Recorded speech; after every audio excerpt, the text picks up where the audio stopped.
olhando para trás há um erro que na altura achei que era uma ótima decisão e eu tinha uma série de pedidos de wildcards para dar nesse ano. E o que é que eu precisava? Já que não ia ter público e não ia vender bilhetes, eu precisava de jogadores que dessem máximo retorno financeiro às marcas na televisão e no mundo inteiro. E eu às tantas tenho que tomar uma decisão que na altura pareceu a melhor de certeza, mas depois olhando para trás pensa, isto se calhar não foi brilhante. Mas na altura foi. E eu então tive que optar por dar um wildcard ao Kei Nishikori, japonês com mega superstar no Japão, e não dei a um tipo que já vinha de qualquer maneira e que ia jogar o qualifying, e que jogou, e que teve cá, e que passou o qualifying, que foi o Carlos Alcaraz, que tinha 17 anos na altura, e eu pensei, bem, eu posso ser o melhor dos dois mundos, o Alcaraz vem de qualquer maneira, e veio, passa ao quali, e eu achei que foi uma boa decisão, e até não é má, mas olhando para trás, de repente tu pensas que não deste a wildcard ao número 1 do mundo atual, e há muita gente que pode considerar isto um erro, e eu assumo que possa ser visto como um erro.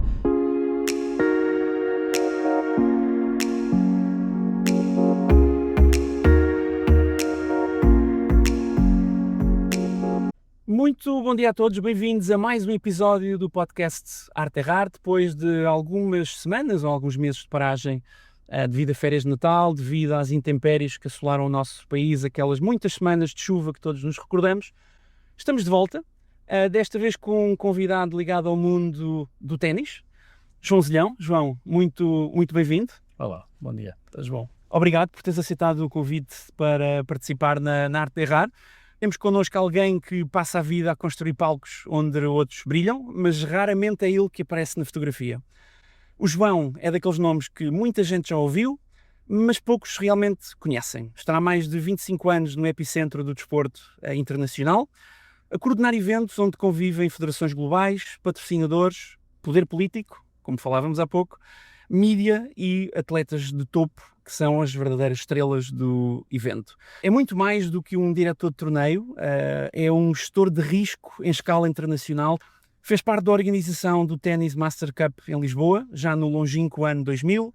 Esteve envolvido no Dakar, na Volvo Ocean Race, World Padel Tour, e hoje lidera o único torneio ATP realizado em Portugal, o já muito conhecido Millennium Estoril Open. Em 2015, quando o modelo antigo do Estoril Open termina com João Lagos, ele não herda apenas o evento, reconstrói um ativo, muda a localização do Jamor para o Estoril, reposiciona a marca, renegocia com a ATP, convence patrocinadores, gera a pressão institucional, tudo isto num modelo ATP onde as margens são apertadas e cada erro custa milhares.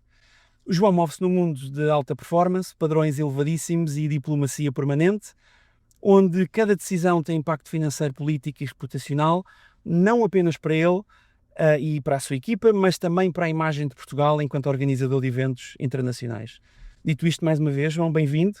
Vamos iniciar a nossa viagem. É isso. João, começando aqui pela pergunta de kick-off, quando é que deixas de ser um advogado e passas a ser um construtor de marcas e de eventos? Como é que isso acontece e quando? Muito bem, uma bela pergunta.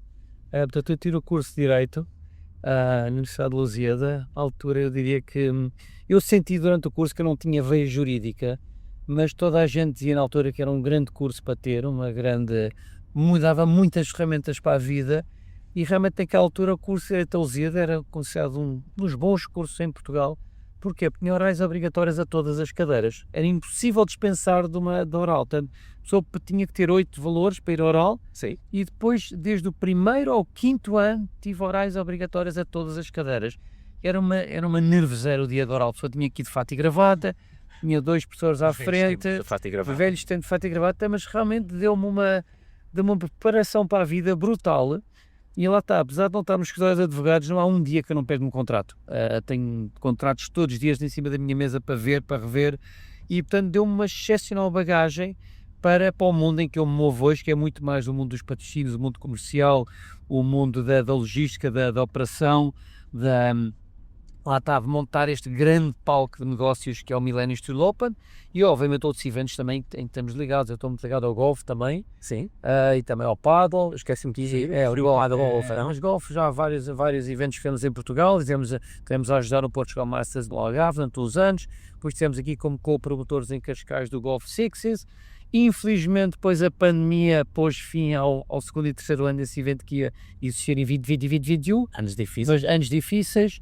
E este ano estamos novamente ligados também a um grande projeto de golfe ao Algarve, que é o Portugal Invitational, onde a UCOM vai estar a apoiar em algumas áreas do evento. Mas lá está, a base de direito permitiu-me realmente, deu-me muitas e muitas ferramentas para o meu dia-a-dia e estou muito feliz com o curso que tirei, deu-me uma bagagem brutal para a minha vida profissional. Mas tu houve alguma vez da tua vida que pensaste, eu quero ser advogado, ou enquanto tiravas o curso disseste, pá, eu não vou, quero ir pelo lado empresarial, pelo lado do empreendedorismo? Sem dúvida, durante o curso percebi, mas nunca ia descer do curso, ia sempre acabá-lo. Claro. Diria que foi muito, muito gostoso o curso, saiu a ferros. Tinha colegas meus que hoje em dia são grandes advogados, são em grandes escritórios de advogados, que tinham muito mais veia jurídica do que eu, mas que lá está, hoje em dia alguns são meus sponsors, outros trabalhamos juntos e tenho muitos amigos do mundo da advocacia, mas não era para mim, e percebi isso, e portanto depois comecei a enverdar pelo mundo dos automóveis. A minha família teve muitas décadas ligada ao ramo automóvel. O meu bisavô foi o JJ Gonçalves, um grande império automóvel que construiu durante muitos anos. Tínhamos a importação para Portugal, todas as marcas inglesas, a Austin, a Mini, a Morris, a Land Rover, a Range Rover, e durante décadas foi a minha família que importou esses carros para Portugal, e depois o negócio continuou na família com vários concessionários automóveis, que deves conhecer a Jol, a Jop, a Garagem Berna, a Melvar e por aí fora. Mas no princípio dos anos 2000 o meu pai vendeu o share dele a um grupo grande e comecei a trabalhar em 2000. Nunca trabalhaste num negócio de família? Trabalhei uns anos com o meu pai e depois no ano 2000 aceitei um convite para ir trabalhar com o João Lagos e o primeiro projeto foi o Tennis Masters Cup, que era um brutal projeto que tinha os 8 melhores do mundo a virem jogar ao pavilhão Atlético. No ano 2000 ou 2000, há 25 anos. Antes da Arena, não é? Antes disso já tinha tido várias performances no Millennium Steel Open, desde apanha-bolas a juiz de linha. Joguei dois anos o qualifying, fui trator... Quando é que começaste a jogar ténis? Em que ano é que começaste? Ou seja, quantos anos tinhas quando começaste a jogar? Com 3 anos. O meu pai sempre jogou, o meu avô também. Tive aulas com o meu pai. E depois há um ano em que a minha avó meus avós tinham uma casa muito gira ali em Carcavelos, com um jardim enorme. E há um ano em que o meu pai convence a minha avó a transformar o grande relevado num campo de ténis. A Wimbledon lá de casa. E muitas horas passámos nós a divertir-nos naquele campo de ténis. Os primos, com o meu pai, com os amigos do meu pai, com os amigos do meu avô. O meu avô vinha jogar com um grupo de amigos que nós apelidámos dos marretas.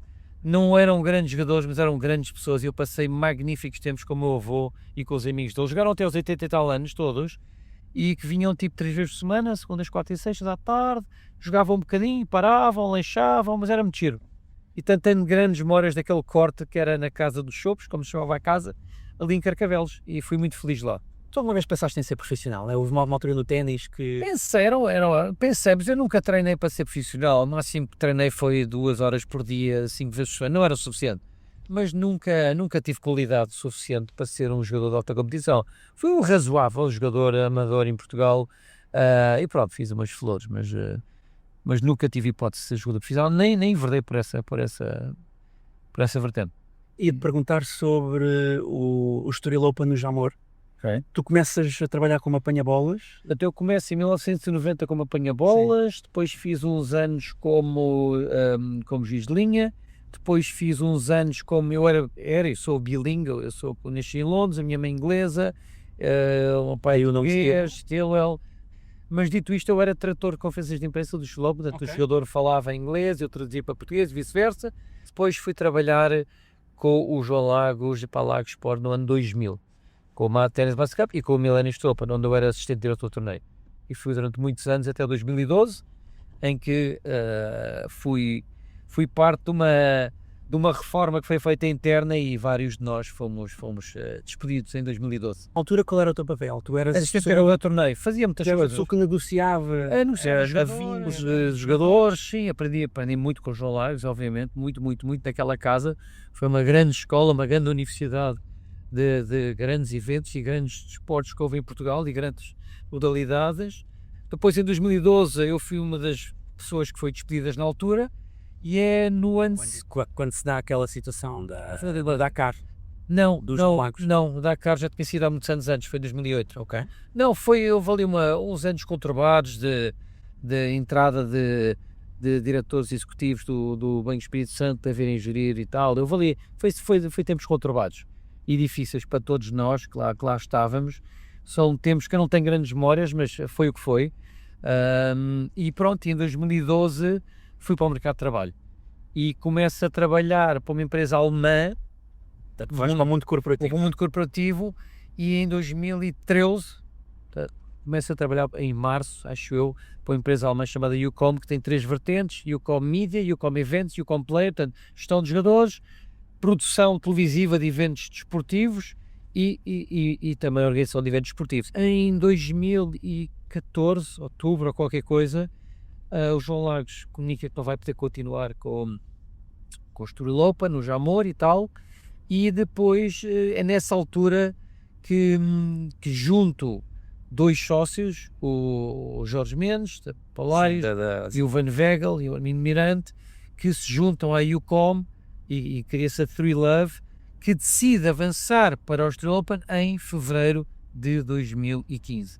E depois temos poucos meses para organizar o primeiro Millennium Estoril Open. Portanto, e nós na altura não ia deixar de haver evento em Portugal, porque o Lagos não ia continuar, e nós conseguimos juntar a capacidade financeira e algum know-how e tal para construir o primeiro evento fora de um evento que tinha estado 25 anos no Jamor, e acontece o primeiro Millennium Open no coração do Estoril, no Clube de Ténis Estoril, em 2015. No verdadeiro Estoril, que na altura chamava-se Estoril Open e era jogado no Jamor. Durante 25 anos assim foi.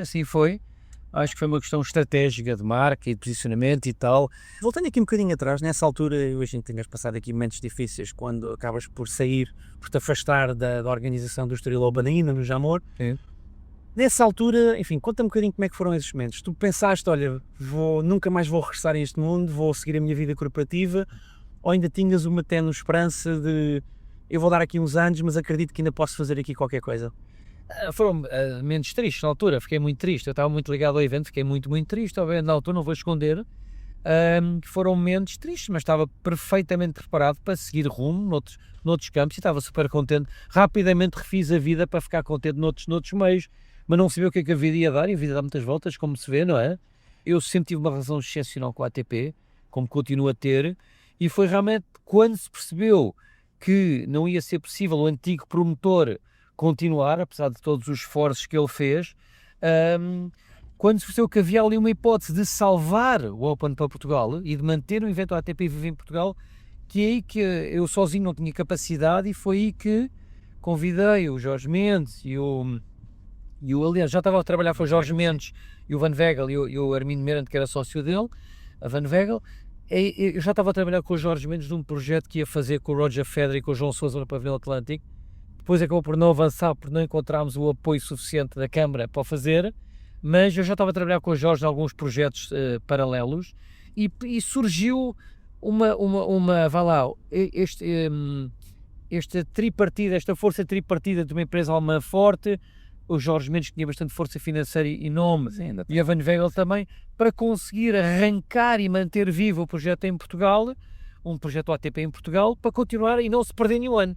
Portanto, logo em 2015 foi um ano extremamente difícil a montar um evento com tantas dificuldades financeiras. Houve alguma grande lição que tu tenhas aprendido nesse momento mais conturbado, que hoje olhes e pensas assim, olha, aprendi isto com este momento específico da minha vida? Aprendi uma coisa, que é quando se tem muita força de vontade e muita dose de energia e de adrenalina e uma boa equipa, se consegue fazer coisas inacreditáveis em tempo recorde. Portanto, nós decidimos arrancar em fevereiro de 2015 para um evento que era em abril. O ATP diz, vocês fazem este ano ou perdem o slot e fica completamente comprometida a continuidade do evento em Portugal. E portanto vocês têm que fazer este ano.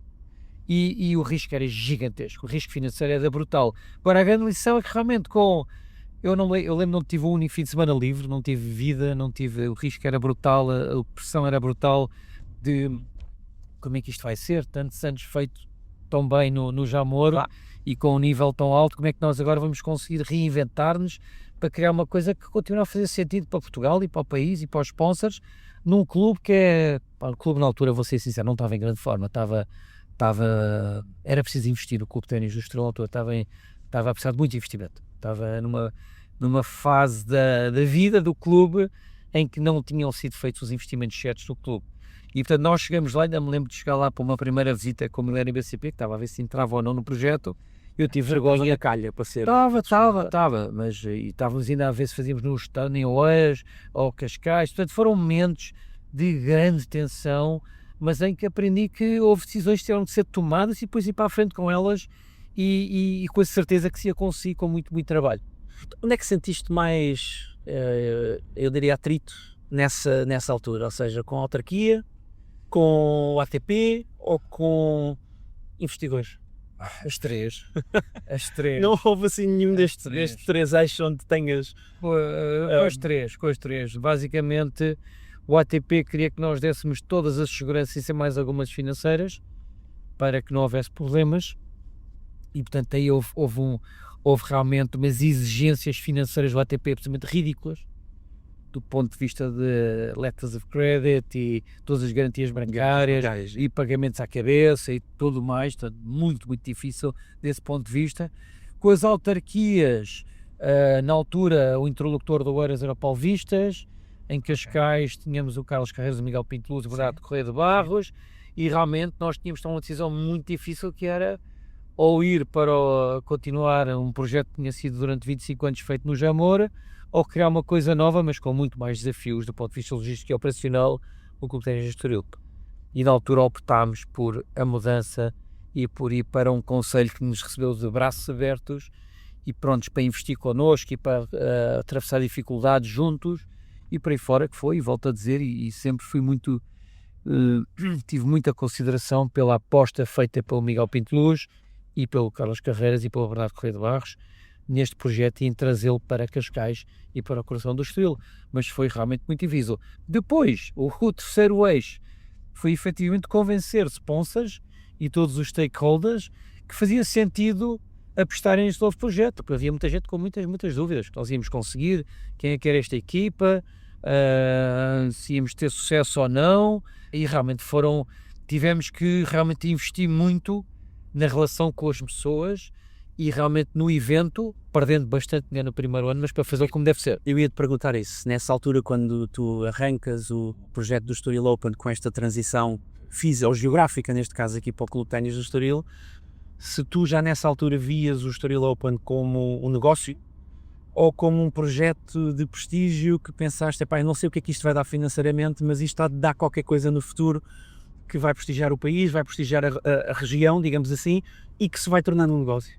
Sem dúvida, acho que estes pontos-chave havia realmente uma dúvida brutal sobre o sucesso do projeto ou não, um projeto extremamente dispendioso para fazer bem feito, para se fazer como nós temos feito, é um projeto que custa 5 bilhões e tal de euros todos os anos e portanto o risco está lá todos os anos começamos no headline, só passamos para o verde com sucesso brutal na venda de patrocínios, venda de camarotes, venda de bilhetes, venda de redes televisivos, tem que tudo correr muito bem para que o evento chegue ao break-even. Vocês têm apoios do governo, ou seja, para além da autarquia, obviamente que também dá um apoio. Não, o nosso Turismo de Portugal não. O nosso apoio tem sido claramente através, portanto, o Câmara de Cascais e o Turismo de Cascais recebem verbas do Turismo de Portugal e depois alocam de acordo com a estratégia que eles têm. Tem tido uma estratégia muito boa para promover o Conselho de Cascais, com várias apostas em várias modalidades, mas o nosso dinheiro vem via Câmara de Cascais e Turismo de Cascais.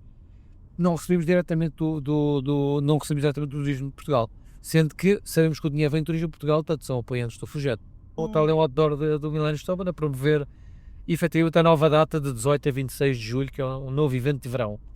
Pois que fez, este ano vai ser pela primeira vez, bastante mais cedo, mas hoje também já lá iremos, a perceber como é que o Médio Oriente se intromete aqui um bocadinho no calendário ATP, mas um bocadinho, não é? Um bocadinho. Mas eu tenho aqui uma pergunta que tem a ver com a questão do cartaz, ou seja, hoje eu acho que a maior parte das pessoas entende que o Estoril Open é muito mais do que um mero evento de ténis, ou seja, acaba por ser um momento de network, um momento onde há muitas empresas que fazem negócio e portanto há aqui, é muito mais do que só um torneio de ténis. E portanto a pergunta que eu gostava de fazer é, tu sempre tiveste esta visão para o Estoril Open, de que o Estoril Open iria ser no futuro, a curto prazo, ter este posicionamento mais quase de evento de business, mais do que ténis, ou ao princípio preocupavas-te mais com o cartaz e depois com o tempo foste percebendo que há aqui oportunidades de transformar isto em muito mais do que... Excelente questão. Bem, vou ser o mais sincero possível. O evento tinha um nome excelente já de 25 anos do passado, era um grande evento social, um grande evento de negócios, de relações públicas e tal. O que é que nós tentámos fazer?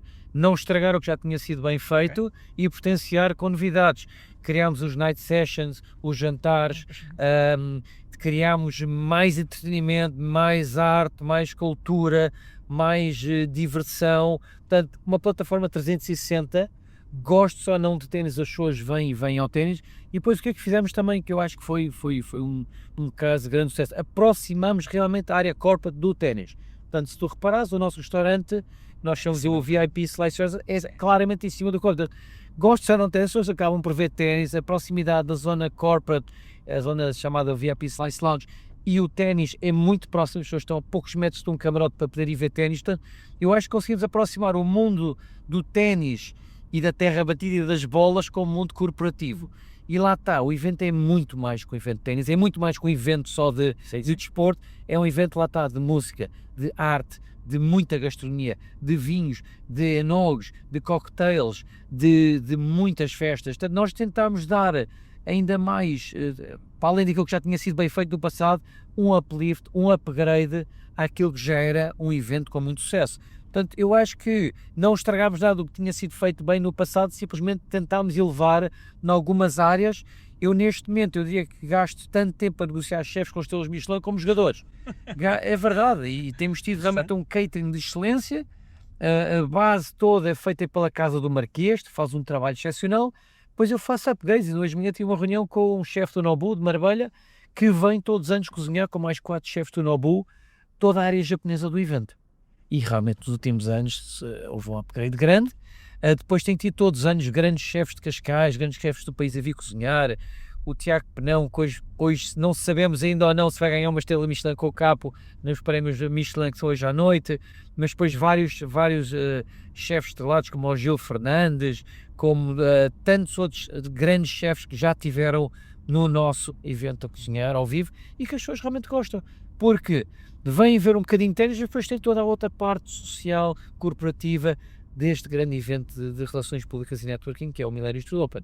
E que acho que realmente aí temos feito um trabalho que o ano inteiro eu digo sempre, eu trabalho 51 semanas, eu e a minha equipa, somos uma equipa enorme, trabalhamos 51 semanas para aquela uma semana, para dar mais qualidade. Que o teu trabalho é vender, grande parte do teu trabalho é vender. Eu estou o ano todo a vender.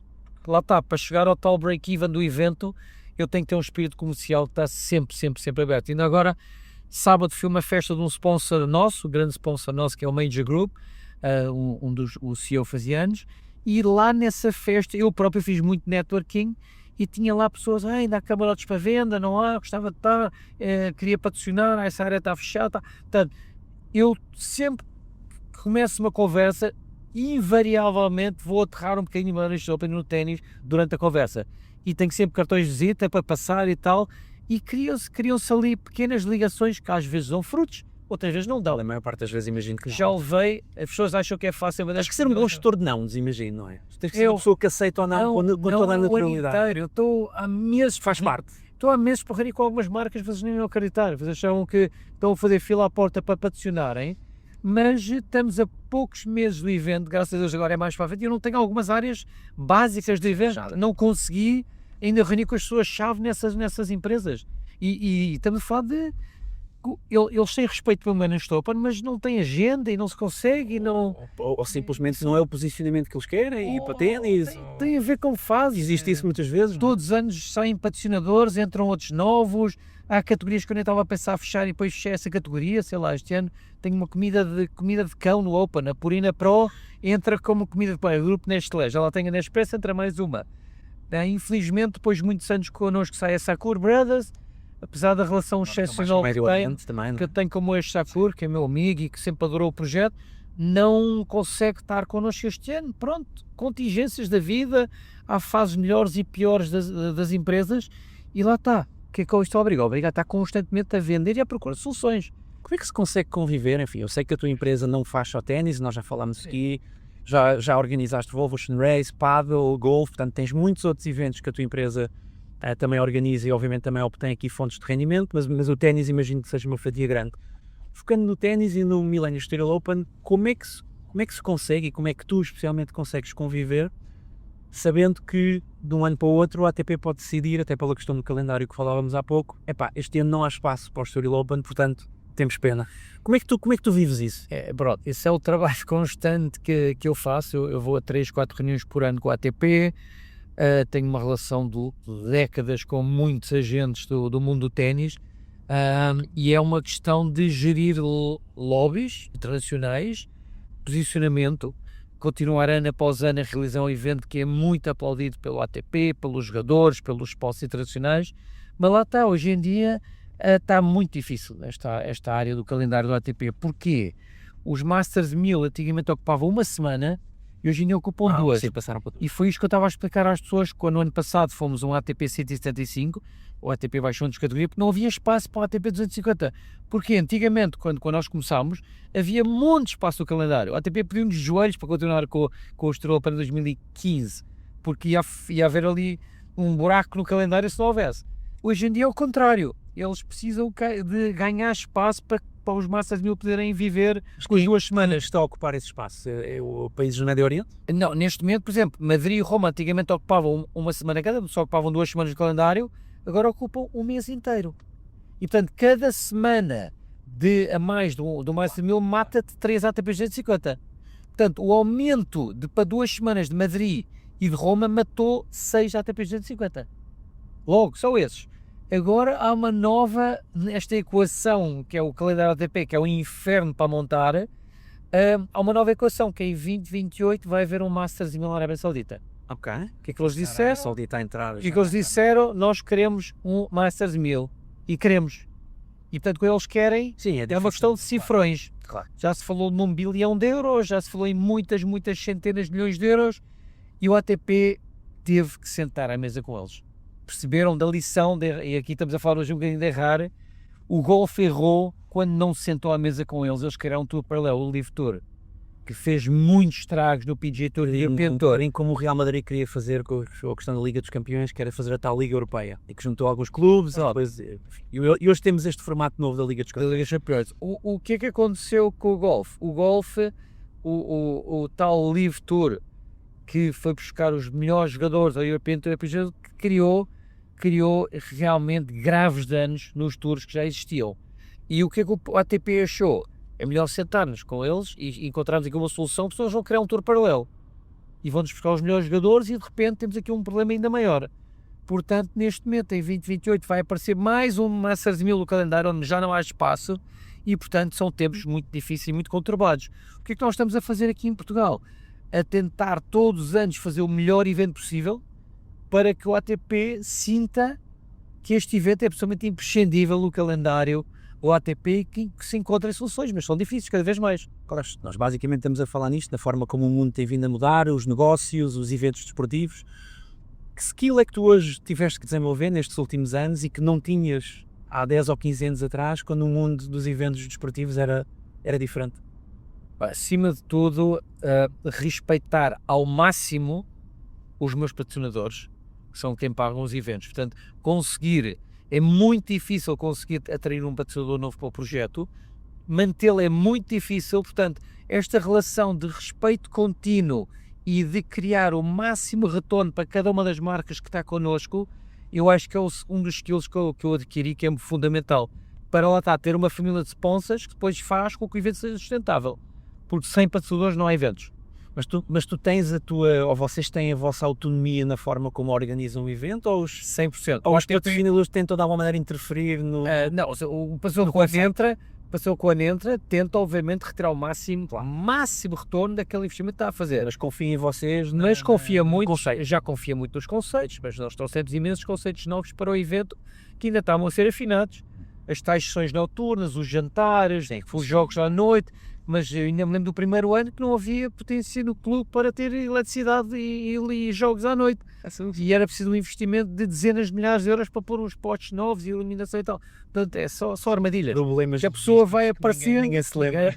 a quantidade de geradores que era preciso para aquilo, coisas que a pessoa não sabia, ou não estava a par, ou que não podia contabilizar o frio que ia estar. Depois aparecem as mantas do Millennium BCP à noite, o vento, coisas, pois também nós não controlamos. É um evento ao ar livre e nós não controlamos nem a chuva, nem o vento, nem as intempéries. Este ano tivemos um apagão no Millennium Steel Open, um dia todo. Graças a Deus o nosso evento estava ligado a geradores e portanto não se sentiu lá, mas depois a Proteção Civil mandou fechar o evento e tal, as pessoas irem para casa.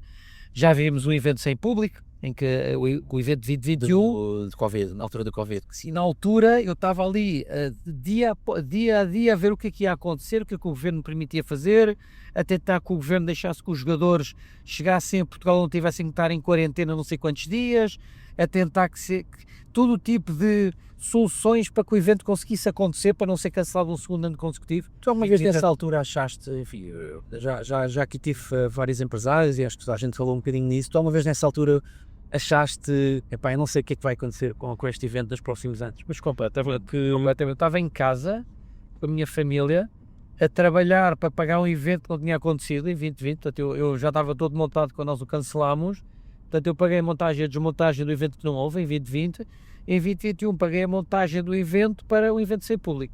E depois ainda havia ali, pode ser 500 pessoas, todas passadas, acabámos com 0 pessoas, e é aí que eu tenho que ativar plano B com um dos meus melhores fornecedores, que é a New, do Nuno Santana, que me veio forrar as bancadas todas com publicidade. Portanto, por um lado estava ali... Converteste espectadores em publicidade, em visibilidade, donas lindas com a nossa campanha, mas lá está, foi uma coisa decidida à última hora, porque eu tive o não do governo e das autoridades para ter nem 20 pessoas na bancada, não podia haver público. E aí que eu tive que, lá está, deu muitos skills também o Covid para como encontrar soluções.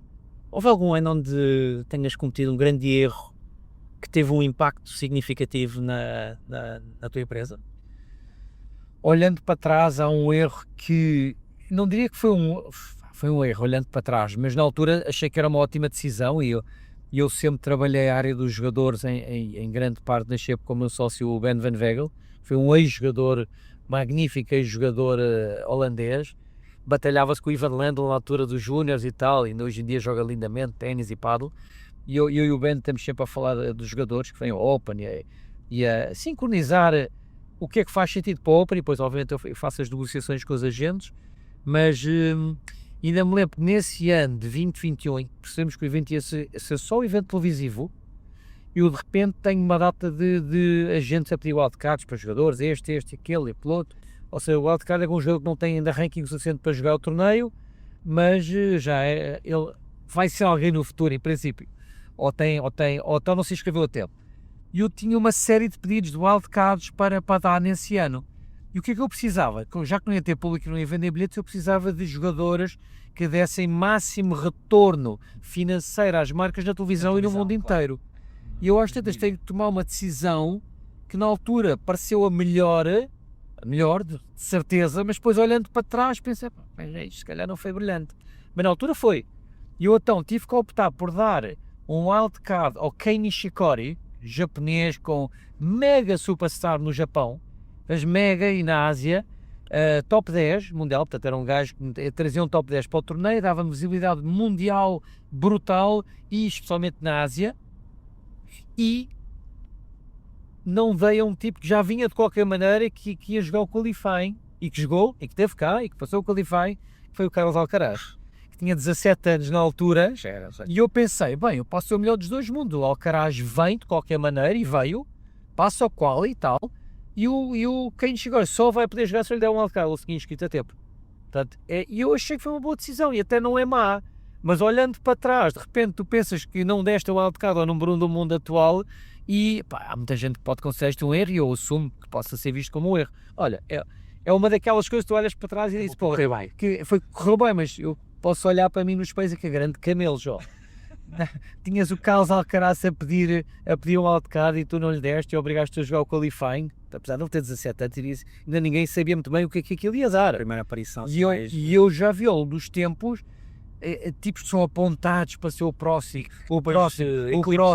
e tantos que não chegam lá, mas tantos, Ninguém consegue prever. já vi tantos potenciais Carlos Alcaraz que não chegam lá. Sim, tens o João Fonseca agora do Brasil. João Fonseca é uma aposta nossa e a minha também, já veio jogar os últimos 2 Millennium Tour Opens, está apontado para, mas há semanas em que eu vejo jogar e pensa, pá, se calhar não vai lá chegar.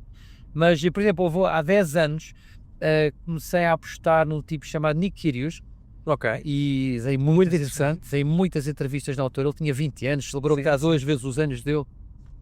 Não me lembro de ir com um bolo de anos com motivos de basquete, ele adorava basquete, para o corte e apanhas essas fotos na net. Também lembro com o Nick Kyrgios, mas personalidade que é tudo menos do ténis. Mas eu achava que havia ali um potencial para ele ser top, e nunca chegou lá pela cabeça, pelas lesões, por ser maluco e tal. Mas pronto, fez uma final de Wimbledon, perdeu com o Djokovic e podia ter ido mais longe. Ganhou vários torneios, ganhou todos, ganhou o Djokovic, ganhou o Federer, ganhou o Nadal, tipo, é brilhante. Quando está afinado é uma maravilha. E eu acho que trouxe fãs para o ténis que o ténis não tinha. Imensos, super polémico, tenho amigos que o odeiam, tenho amigos que o adoram, eu sou um grande fã do Nick Kyrgios. Eu gosto dele. Fechei 4 anos seguidos, apesar dos defeitos dele, acordo pelo vir ao Open, e ele fez muito pelo ténis, porque realmente eu adorava o Nick Kyrgios, se ele estava a jogar eu ia ver.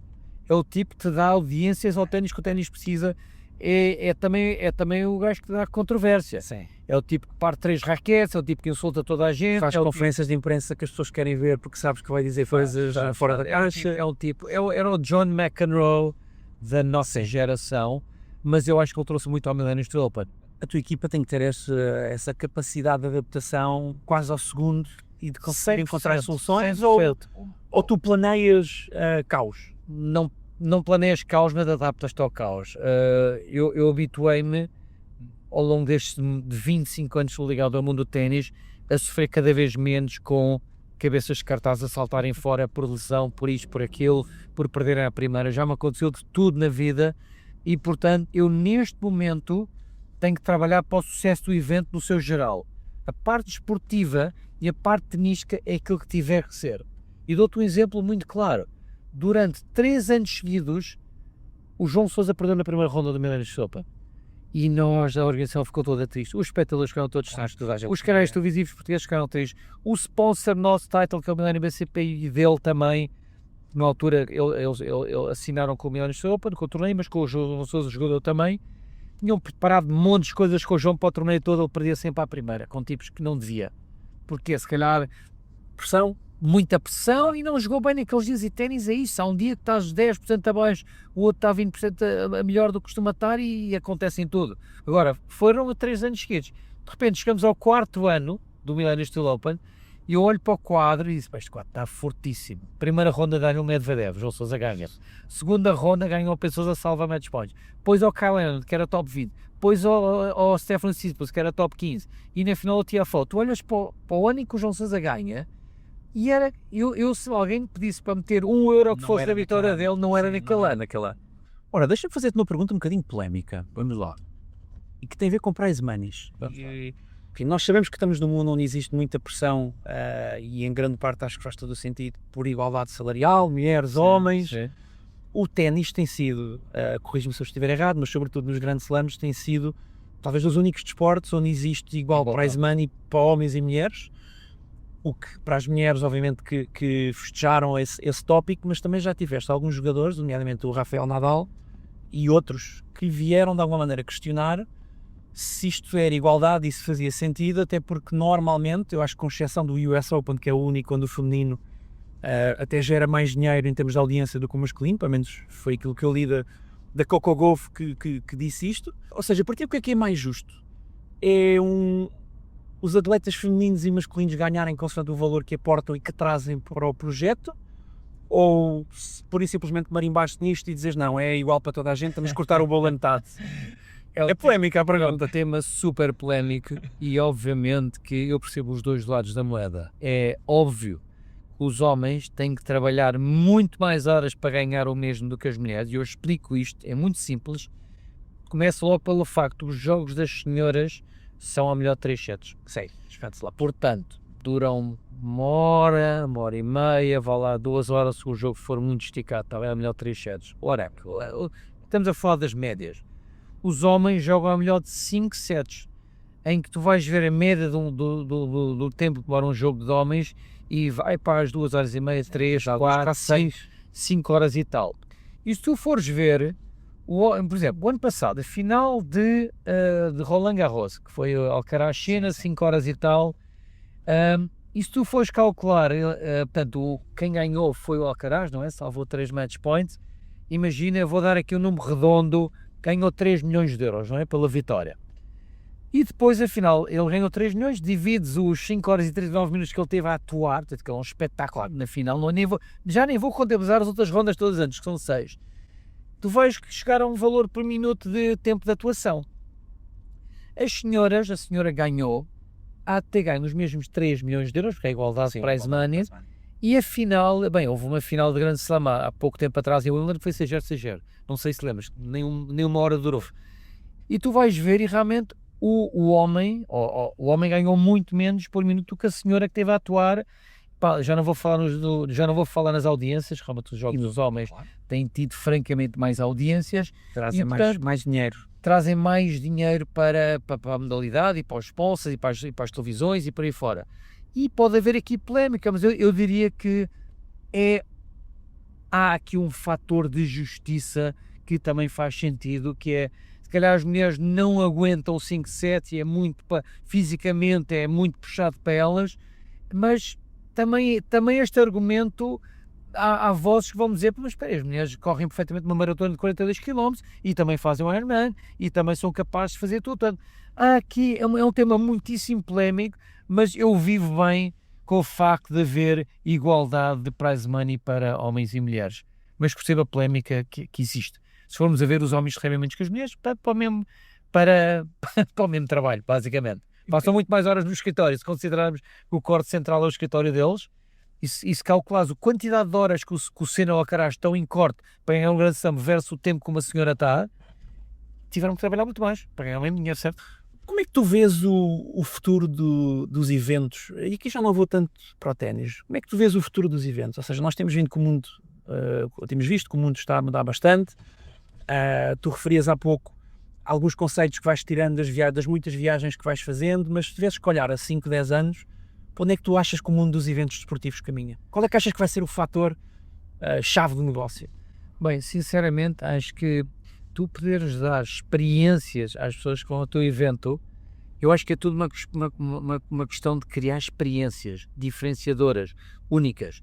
E é aqui que eu acho que nós investimos, eu não vou dizer que gastamos, investimos muito tempo em conceitos gastronómicos, em conceitos artísticos, em conceitos musicais. Para quê? Para poder dar a tal experiência a quem vai ao evento, por acaso é um evento de ténis, mas sai de lá extremamente feliz com a experiência que teve overall. E quando eu digo experiência é desde os miúdos que vão ao nosso Fun Center, onde temos toda uma área montada para os miúdos passarem dias magníficos de manhã à noite, nem querem sair de lá. E eu acho que desde o teu espectador dos 3 anos que vai para o Fun Center até ao espectador de 88 anos que vai lá ver um bom ténis e ver um bom copo de vinho e ter uma boa refeição, é construir esta experiência. E agora aqui abstrai do desporto que é. Não interessa se é pádel, se é vôlei de praia, se é esgrima. Eu acho que os eventos têm este espaço magnífico que é tu poderes aliar esporte de alta competição e grandes atletas e espetáculo a depois todo um outro rol de coisas que valorizam a experiência. Eu acho que isto é que é espetacular. Nós estamos a fazer um grande esforço para trazer muita gente a Cascais este ano, para além daquela que já cá vem de férias. Para quê? Para as pessoas virem experimentar a gastronomia de Cascais, as praias, o melhor da história e cultura que tens aqui na região, e Sintra, e Lisboa e por aí fora. Outros espetáculos que existem na área, o Cool Jazz, com grandes espetáculos. Imagina, eu venho de férias para Cascais e de repente posso ouvir Jamiroquai à noite, posso ir ver o Stan Wawrinka no dia seguinte a jogar ténis, posso ir à praia, posso ir a restaurantes com estrelas Michelin. Eu acho que tu aqui constróis um pacote de turismo aliado a desporto, que é isto que é diferenciador. Portanto, nós estamos a construir projetos para dar muito gozo a quem vem ao projeto, não só portugueses, mas a todos os estrangeiros que vêm. Eu acho que este é o futuro dos eventos, é ter mais pessoas a viajar para eventos, ter mais pessoas a entrar a partir das cidades e realmente a conseguir este ecossistema que é fantástico. Olha, deixa-me mudar aqui um bocadinho a agulha para a parte pessoal. O que é que te mudou enquanto pessoa com esta convivência permanente com a pressão? Basicamente, os dias são extremamente compactos em termos de muitas reuniões, muitas decisões que é preciso tomar diariamente. Dá muita adrenalina, mas também muita pressão. O que é que eu faço? Quando eu chego a casa, tento dar ao máximo tempo de qualidade à família e desligar. Portanto, obrigou-me a dar mais formas de dar qualidade de tempo de volta à minha família e de repente tento chegar a casa e desligar do trabalho. Não é sempre fácil, quando estou mais distante dos eventos permite, quando estou mais em cima é impossível, sem outra cara, mas basicamente deu-me a inteligência para valorizar mais o tempo, cada minuto de qualidade estou com os meus filhos, com a minha mulher e tal. Eu acho que isto é muito bom, portanto estou sujeito a uma pressão brutal no dia-a-dia, mas depois acho que consigo, sei lá, vamos viajar, fazer uma boa viagem, ao fim de semana tentar tirar ali umas horas para ir andar de bicicleta, jogar ténis, ir almoçar ou jantar fora, ter programas de qualidade e dar mais tempo, mais valor à família e mais valor ao tempo, que é muito escasso. Mas ainda assim acho que faço muitos erros em termos gastronómicos, eu adoro comer. Tento depois manter-me em forma, lá está, correndo atrás de bolas amarelas, de lá ténis, e porque eu não sou de ginásio também, vou ser sincero, odeio ginásios, portanto as minhas atividades são ao ar livre, é isso que eu realmente me dá gozo, é realmente. Há alguma coisa que o João, quando eras apanha-bolas, pequenino, tivesses como sonho e com o João hoje que ainda não tenha feito? Eu tinha 2 sonhos, um era ser jogador de ténis profissional, mas rapidamente percebi que não tinha qualquer hipótese e portanto desisti dessa ideia. E depois tinha outro sonho, que era assim um sonho, eu queria ser presidente do ATP, ou CEO do ATP. Ainda pode ser. Posso, mas também deixou de ser um bocado um sonho, está tão controverso. Na altura tinha um quadro mais... Era um mundo mais perfeito na altura e mais fácil de gerir. Hoje em dia está a pressão política, a pressão das guerras, a pressão da... Está muito difícil, realmente, hoje em dia, tu atuares neste ecossistema mundial. Mas sei lá, eu diria que estou muito feliz com aquilo que já realizei na vida.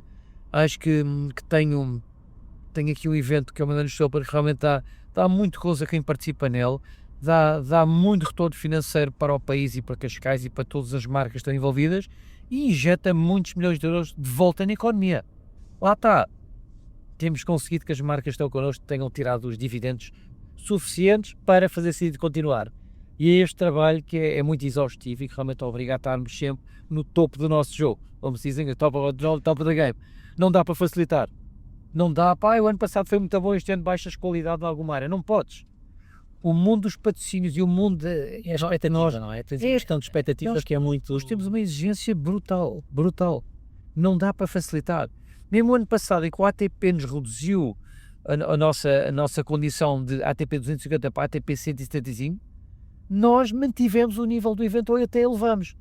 Para quê? Para não dar qualquer chance a ninguém dizer não, este evento piorou de qualidade. Claro, e para o ano não se Não. Imagina que nós o ano passado tínhamos feito uma coisa com um budget de metade e os sponsors, mas o que é isto? Não estou habituado a isto, meus convidados querem um evento da mesma qualidade. Sempre.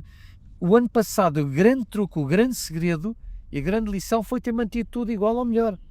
E lá está, nós conseguimos provar o ano passado que a marca Millennium Open é muito mais forte que qualquer selo que o ATP nos dê. Isso é muito importante, foi uma grande lição. Sim, tu vês isso como um desafio, ou seja, não deixar que a parte da otimização de custos se sobreponha à questão da tal experiência. Nós temos de tomar decisões sempre neste evento para o bem do evento no medium long run. Mesmo naquele ano possa ter um impacto no P&L. Uma das coisas que eu tenho aprendido ao longo dos tempos é ganhar humildade, reconhecer que Obviamente eu sou a cara mais reconhecida do projeto, mas isto é feito com uma equipa motivada, uma equipa que percebe que tem uma liderança que sabe o que está a fazer, mas respeita as decisões deles, cada vez dou mais empowerment à equipa, às vezes com dúvidas que vai correr bem esta ou aquela área, mas temos conseguido ter um resultado final que eu acho que nos deixa a nós e deixa Portugal bastante orgulhoso. Já pensas na sucessão da organização do Estoril Open? Nós temos uma equipa relativamente jovem, eu considero-me um jovem, apesar de já ter batido aqui no meio século, considero-me, acho que sempre tenho 20 e tal anos mesmo, o meu estilo de vida e tal, e o meu grande companheiro de fim de semana é o meu filho de 8 anos, e pá, faço as maiores loucuras com ele, vou para o skatepark e parto-me todo, e vou andar de bicicleta e tal. Não pensas nisso ainda? Não pensei muito nisso, porque eu construí uma equipa muito sólida, de idades com jovens, com 20 e tal anos, com 30, com 40, é uma equipa muito jovem, porreira.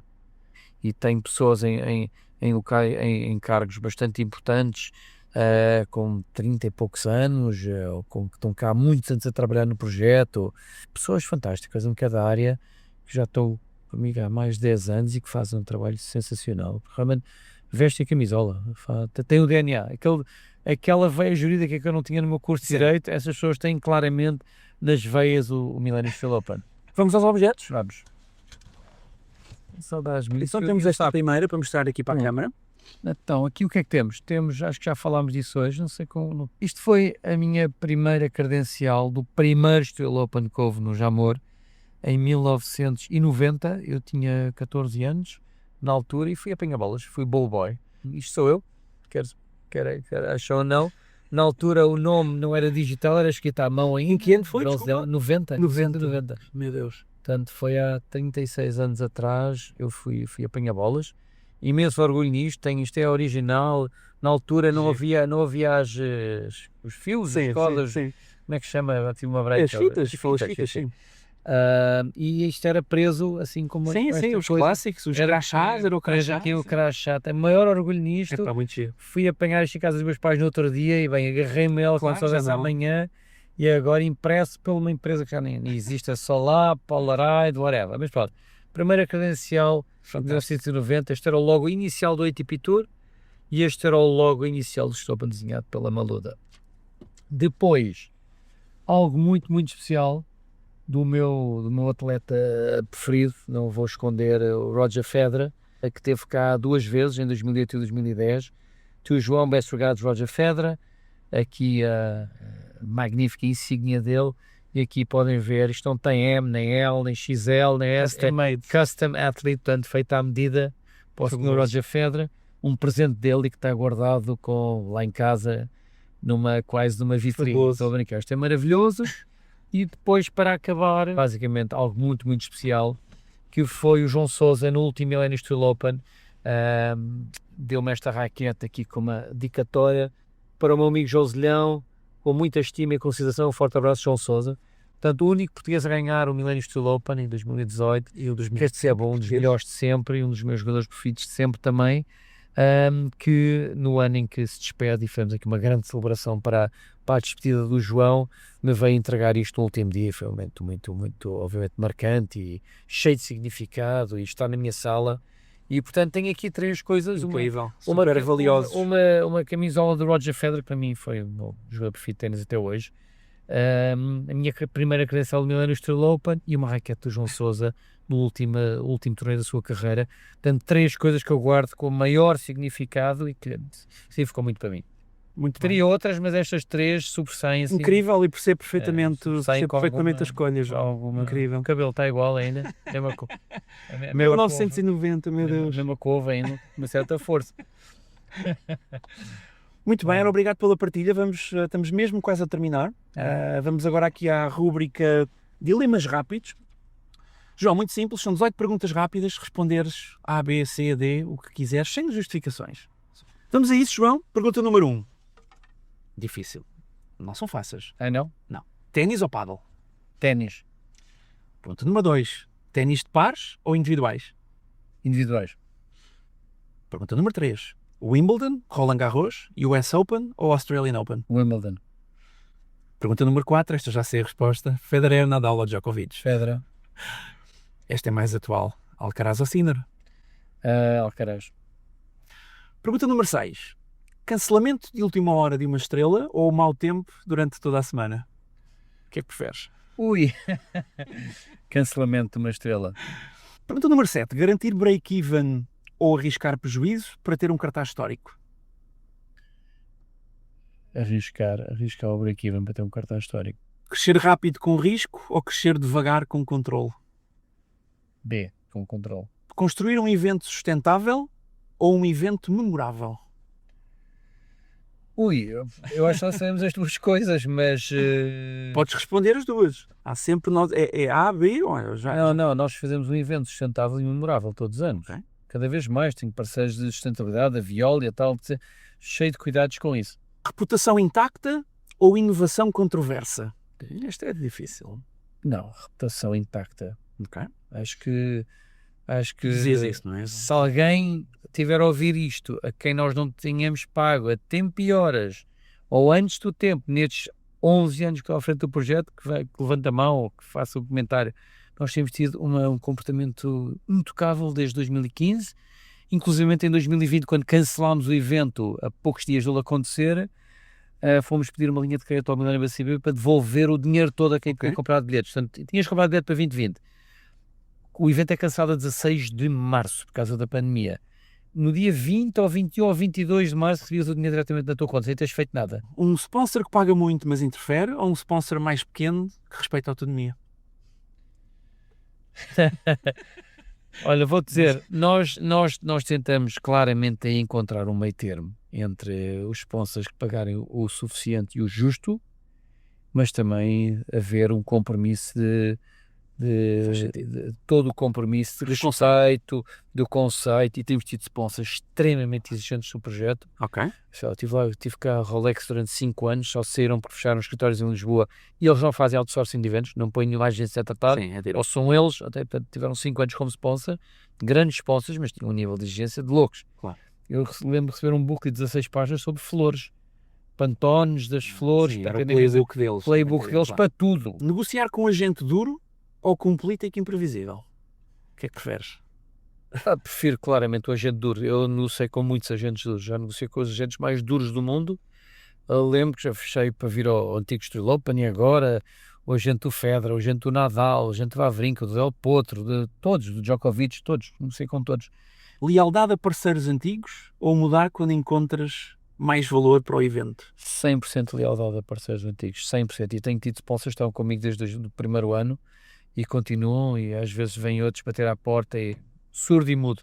Só se o que está comigo desde que claro. não puder continuar é que mudamos, porque senão é lealdade absoluta a quem está connosco desde o primeiro dia, todos. Ser temido ou ser respeitado? Claramente ser respeitado. Não preciso que ninguém tenha medo de mim, eu sou a pessoa que sou, não... eu acho que sou respeitado pela forma como eu também respeito as pessoas. Acho que isso é o mais importante. Tomar decisões sozinho ou em equipa? A equipa, sempre. Ok. Eu ouço todas as pessoas da minha equipa, nem que seja para depois tomar a decisão que está prevista inicialmente na minha cabeça, mas gosto de ouvir toda a gente. E às vezes gosto de ouvir pessoas que acabaram de entrar, novatas, ideias novas. Pergunto coisas ao meu filho de 8 anos, que eu gostava de ver no evento na área dele. Ser lembrado pelo torneio ou pelo impacto que tiveste nas pessoas? Pelo impacto que tive nas pessoas. Eu adorava todas as pessoas que já negociaram comigo e que têm tido, que eu já toquei na vida dessas pessoas, que olhem para o Joselhão com um sorriso e olha, gostei de negociar com o João, foi fair. João, para terminarmos, uma pergunta que faço sempre. Olhando para trás, seja na tua vida pessoal ou profissional, se pudesses mudar alguma coisa, o que é que mudavas? Boa pergunta.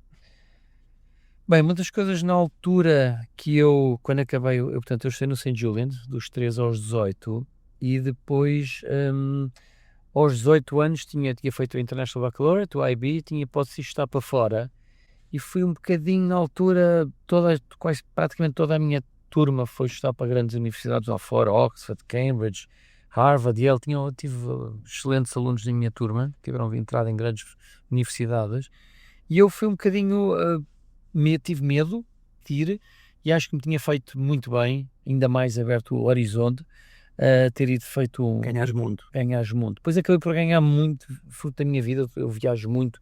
Nos últimos anos tenho viajado muito. Já fui, sei lá, já fui 20 vezes a Wimbledon, 18 vezes a Roland Garros, 18 vezes a US Open. Nunca fui ao Open Hostel. É uma falha que tenho no currículo. Quero ir, está no bucket list, quero meter à Austrália. Mas diria que talvez um erro que eu pudesse, ou uma coisa que eu fizesse diferente, era realmente Tinhas ter... feito isso nessa altura. E tu Tinha, falas. tinha ido estudar para uma boa universidade lá fora, quando acabei o IB no St. Julian's. Em termos familiares, acho que tenho uma família espetacular. Mulher, 3 filhos, casada há 20 anos, temos uma boa dinâmica. Nem tudo é perfeito, eu, obviamente estou longe de ser perfeito, longe de ser perfeito, às vezes sou incompreendido em casa, incompreendida, e às vezes, sei lá, às vezes se calhar sou pouco humilde, outras vezes sou pouco isto, outras vezes tenho pouco tempo, outras vezes estou muito cansado e tenho pouco... Tento ter paciência, tento ter entrar super relaxado, mas às vezes não dá. Às vezes chatei-me com uma coisa qualquer que está fora do lugar, ou um filho que me roubou um vinho bom, ou deixaram tudo desarrumado. Toda a gente que tem filhos e família passa por isso, não É, mas eu tento, acima de tudo, e vou tentar melhorar ainda mais, ser ainda mais calmo e mais zen do que eu já sou, que acho que sou bastante, mas às vezes temos umas picardias lá em casa Faz parte. por porcarias que não interessam nada. Não valem nada, E exatamente. acima de tudo, eu quero é valorizar o tempo de qualidade que tenho com a minha família, com os meus pais. O meu pai tem 75, está impecável, minha mãe também, estão os dois bastante bem, mas arranjar tempo para eles, No outro dia fiz uma coisa que me deu muito gozo, que foi convidar o meu pai para ir jogar ténis. O meu pai sempre jogou bem, e foi ele que disse que não podia, mas eu fiz o convite para ele ir jogar comigo. Eu podia não fazer, Claro. e o meu pai disse que tinha muitas coisas para fazer em casa e não podia. Mas lá está, corrigi um erro do passado, que é esquecer de convidar o meu pai para jogar ténis. Ele não joga bem, dá-me imenso gosto de estar com o meu pai, e portanto fiz isso. Portanto, para terminar, João, mais uma vez, muito obrigado por teres aceitado o convite. Foi um prazer ter-te aqui no Arte de Errar. Obrigado. Pá, gostei imenso que eu tinha feito uma entrevista no carro. Assim, Em regime de carpool. em regime de carpool, não tive que cantar, graças a Deus, para os teus ouvintes, mas temas super interessantes e uma vida inteira de grandes experiências. Pude transmitir algumas aqui hoje, muitas esqueci-me, eu, como disse, não preparei nada para esta conversa. São as melhores conversas. Tenho estado completamente debaixo de água, entrei no carro sem rede, me veio à cabeça disso do coração, mas é tudo verdade. Acredito Tudo o nisso. mais real possível, só que provavelmente esqueci-me de coisas, depois me lembro, devia ter dito, é o que foi. O que está dito está bem dito. As conversas genuínas são assim. Super genuína. Quanto a vocês, muito obrigado por terem assistido. Já sabem, continuem a seguir-nos nas nossas redes sociais. Estamos em todo lado: YouTube, LinkedIn, Instagram, Facebook, Google Podcasts, Apple Podcasts, Spotify. Vão-nos acompanhando e até à próxima. Adeus. Até logo.